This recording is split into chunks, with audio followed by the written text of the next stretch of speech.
आईनी हिंदी के एक नए एपिसोड में आपका स्वागत है। इस वीडियो में हम शुरुआत करने वाले हैं एएनआई की पहली आयोजित करी गई नेशनल सिक्योरिटी समिट को लेकर आई एक अपडेट से। हमने कल के डिफेंस न्यूज के वीडियो में आपको medium altitude long endurance drone के बारे में अपडेट दी थी, जहां पर हमने आपसे बताया था कि 24 से ज्यादा कंपनियां भारत के जो medium altitude long endurance drone program है उसको लेकर इंटरेस्टेड हैं। लेकिन आज हमें लार्सन एंड टुब्रो की तरफ से एक महत्वपूर्ण जानकारी देखने को मिली।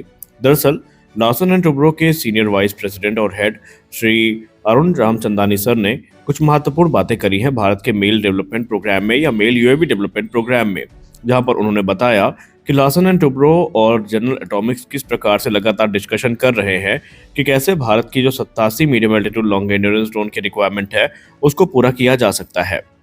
रामचंदानी सर ने क्लियरली जनरल इलेक्ट्रिक को अपना मैसेज कन्वे कर दिया है कि अगर आपको भारत में जो मेल कैटेगरी के ड्रोन है इस पे कम्पीट करना है तो प्राइस आपकी जो होगी और जो आपके ऑफर होंगे वो हाईली कॉम्पिटिटिव होने चाहिए प्राइस के हिसाब से।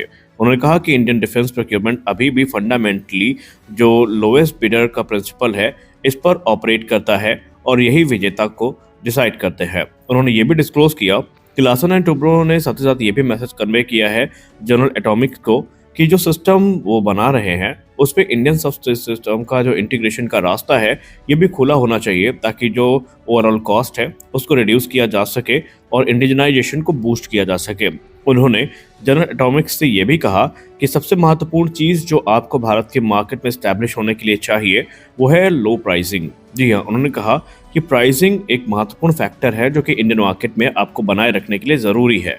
और सबसे खास बात तो यही है कि लार्सन एंड टुब्रो के इस बयान को जनरल एटॉमिक की तरफ से कंसीडर भी किया जा रहा है और हमें कोई आश्चर्य नहीं होगा आने वाले भविष्य में अगर कोई सरप्राइजिंग ऑफर हमें जनरल एटॉमिक्स की तरफ से देखने को मिल जाता है। तो हमारी अगली बड़ी रिपोर्ट आ रही है जनरल इलेक्ट्रिक F404 को लेकर के। हम सबको पता है कि अब धीरे धीरे जनरल इलेक्ट्रिक की तरफ से चरणबद्ध तरीके से ही सही पर F404 इंजन की डिलीवरी को शुरू कर दिया गया है। और इसी बीच एक बड़ी रिपोर्ट सामने निकल के आ रही है जनरल इलेक्ट्रिक को लेकर के, जहां पर जनरल इलेक्ट्रिक ने एक बार फिर से कंफर्म किया है कि जो 5वां इंजन है वो भारतीय वायुसेना के तेजस मार्क 1A जेट के लिए दिसंबर के दूसरे हफ्ते में डिलीवर कर दिया जाएगा। उन्होंने कहा कि बीच में वो नवंबर में ही डिलीवर करना चाहते थे, लेकिन कुछ अनजान कारणों की वजह से ये डिलीवरी पूरी नहीं हो पाई। लेकिन 5वां इंजन की डिलीवरी जो है वो दिसंबर के दूसरे हफ्ते में कर दी जाएगी। दरअसल जनरल इलेक्ट्रिक की तरफ से पहले ये भी कहा गया था कि वो इस वर्ष के खत्म होने से पहले भारत को 12 इंजन डिलीवर कर देंगे। हालांकि अभी भी 1 महीना बचा हुआ है और देखना इंटरेस्टिंग होगा कि 12 में से कितने इंजन हमें मिल पाते हैं, क्योंकि 5वां इंजन तो आ जाएगा, लेकिन जहां तक हमारा अनुमान है कि मार्च 2026 तक संभावित है कि जो 12 इंजन की डिलीवरी है ये पूरी कर ली जाएगी। हालांकि प्लान तो यही था कि जनरल इलेक्ट्रिक जो है ये 12 इंजन को डिलीवर कर देगी तो 2026 की शुरुआत में ही तकरीबन तेजस मार्क 1A की जो फुल स्क्वाड्रन है इसको इंडक्ट कर लिया जाएगा, क्योंकि रिपोर्ट्स बताती हैं कि 10 से ज़्यादा तेजस मार्क 1A फाइटर एयरक्राफ्ट इस समय बन के तैयार है जो इंजन का वेट कर रहे हैं। और इंजन आते ही जो इंटीग्रेशन वर्क है वो शुरू होगा और कुछ टेस्ट के बाद इंडियन एयरफोर्स को एयरक्राफ्ट डिलीवर किए जाने शुरू कर दिए जाएंगे। दरअसल F404 IN-20 इंजन की जब हम बात करते हैं तो ऑलरेडी ये इंजन प्रोग्राम 2 वर्ष की जो डिले है वो फेस कर चुका है। इसके पीछे का कारण था ग्लोबल सप्लाई चेन डिसरप्शन और जनरल इलेक्ट्रिक को काफ़ी हद तक जो उनकी फैसिलिटी वो बंद भी करनी पड़ी थी और बाद में रीएक्टिवेशन वर्क में थोड़ा समय लग गया। और उनकी जो प्रोडक्शन लाइन है, चाहे वो हुकसेट में हो या न्यू हैम्पशायर में हो, ये यहाँ पर इंजन की जो रीएक्टिवेशन प्रोसेस था प्रोडक्शन लाइन का, इसमें भी काफ़ी समय लगा और इसके चलते तकरीबन 2 वर्ष की डिले हमें देखने को मिली। हालांकि जो पहला इंजन था वो मार्च 25, 2025 को डिलीवर कर दिया गया था, लेकिन उसके बाद से सिलसिलेवार तरीके से हमें डिलीवरी देखने को मिली, जहाँ पर धीरे धीरे जो इंजन है, जैसे कि दूसरा इंजन हमें जुलाई 14 को मिला, फिर तीसरा इंजन हमें अगस्त में मिला, चौथा इंजन हमें अक्टूबर के लास्ट में मिला और 5वां इंजन हमें दिसंबर के दूसरे हफ्ते में मिलने वाला है। रिपोर्ट्स ये भी कहती हैं कि 5वां इंजन जो जनरल इलेक्ट्रिक की तरफ से डिलीवर किया गया है या किया जाएगा वो एक स्पेशलाइज्ड एयर कार्गो के थ्रू किया जाएगा जो कि यूएस फैसिलिटी से उड़ान भरेगा। और ये एक अपरेटेड F404 फैमिली का इंजन होने वाला है, जहाँ पर ये 84 से लेकर 85 किलोमीटर का थ्रस्ट जनरेट करेगा और इसमें बहुत सारे सिस्टम जो हैं वो अपडेट भी किए गए हैं और उनमें जो मॉडिफिकेशंस हैं वो किए गए हैं। दरअसल कुल मिलाकर हम ये चाहते हैं कि जनरल इलेक्ट्रिक जो इंजन डिलीवरी है उसको सुनिश्चित करे। डिफेंस मिनिस्टर राजनाथ सिंह जी ने भी अगस्त 2025 में अपने इंटरव्यू के दौरान ये कहा था कि वो लगातार अमेरिका के संपर्क में है और वो अब ये चाहते हैं कि जो अमेरिका है वो इंजन डिलीवरी को सुनिश्चित करे और कैलेंडर ईयर 2025 में जो उनकी कमिटमेंट थी 12 इंजन की वो उस पर बने रहें और भारत को 12 इंजन उनके तरफ से डिलीवर किए जाए।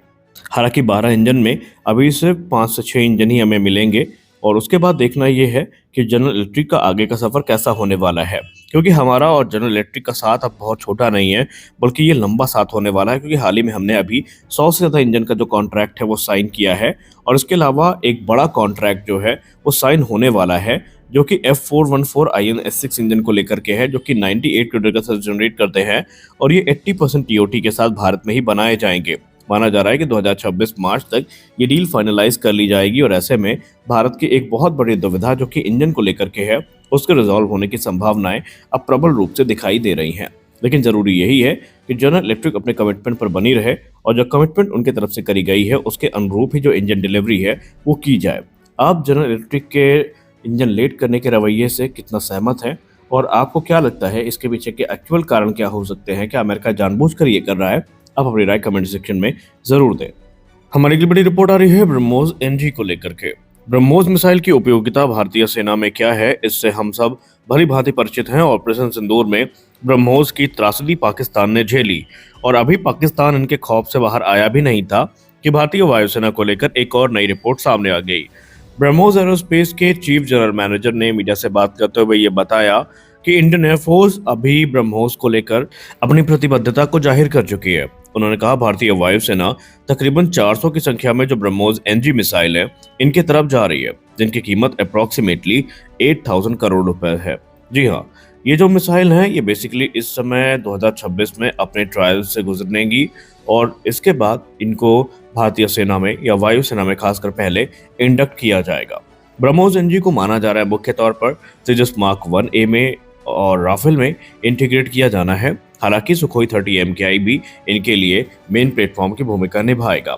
अब एक बार जैसे ही ट्रायल 2026 में शुरू होते हैं तो तकरीबन 2 साल लगेंगे मिसाइल को प्रोडक्शन क्लियरेंस मिलने में और उसके बाद तकरीबन 400 मिसाइल्स का जो ऑर्डर है ये इंडियन एयरफोर्स की तरफ से तत्काल प्लेस कर दिया जाएगा। रिपोर्ट बताती हैं कि अभी तकरीबन 2 से 3 वर्ष का समय लगेगा मिसाइल के प्रोडक्शन में आने का, लेकिन तब तक पूरे देश में इसकी जो सप्लाई चेन है उसको कैसे स्टैब्लिश किया जाना है इस पर काम किया जा रहा है।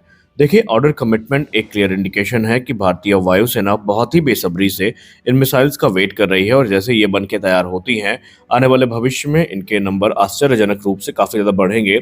इनफैक्ट कोई पोटेंशियल बायर्स ऐसे भी हैं जो ब्रह्मोस एनजी को खरीदने के लिए अभी से भारत के पास आ चुके हैं और वो भी वेट कर रहे हैं कि कब ये मिसाइल रेडी हो। यानी कि उम्मीद है कि ये मिसाइल भारत के लिए एक बड़ी एक्सपोर्ट सक्सेस बन सकती है। तो आज के इस वीडियो में बस इतना ही। आशा करते हैं ये वीडियो आपको अच्छी लगी होगी। वीडियो अच्छी लगी तो वीडियो को लाइक करिए, नए हैं तो चैनल को सब्सक्राइब करिए।